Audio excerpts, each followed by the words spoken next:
I was out there yesterday, and I can tell you it was a horrific scene. It was a horrific and horrible day. As you were saying, 17 have been confirmed dead, but that number is expected to rise, and possibly rise significantly. The apartment building had 120 units in it, over 500 residents, and many are still missing. Whole families are in fact still missing, including the elderly and the children, and the search could take weeks.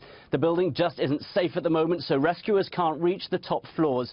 And even when they do, they'll need to conduct a fingertip search, as everything inside has been turned to ashes.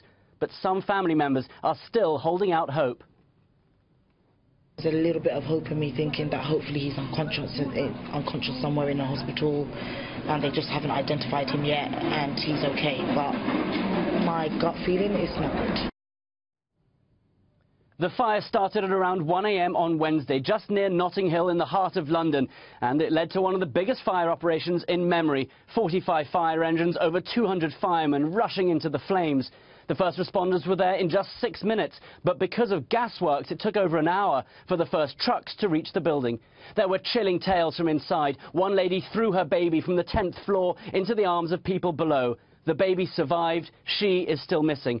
Others made ropes out of bedsheets and tried to climb out. Others saw people jumping. They don't know what started the fire. It began on the 4th floor and spread quickly up to the 24th. But last year there was a $13 million refurbishment, and that's now being called purely cosmetic. And it was the cheap new cladding on the outside, meant to make the building look good, that went up so quickly. No money was spent on fire safety. There was just one staircase, no sprinkler system, no fire alarms in the common areas.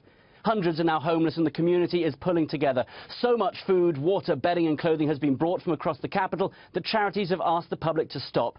There's simply too much. But people in London, a city which has seen so much tragedy recently, is rallying around its own. And over the last year, there are now reports that there had been numerous complaints about fire safety and fire hazards in that very building, and they were ignored. And just to put it in perspective, it would have cost $400,000 to install a sprinkling system. Instead, they spent $13 million, making the building look pretty. And so today, Theresa May, the Prime Minister, has called for a full public inquiry, but we're waiting to hear what that final death toll will be, and great fears that it's going to climb much higher.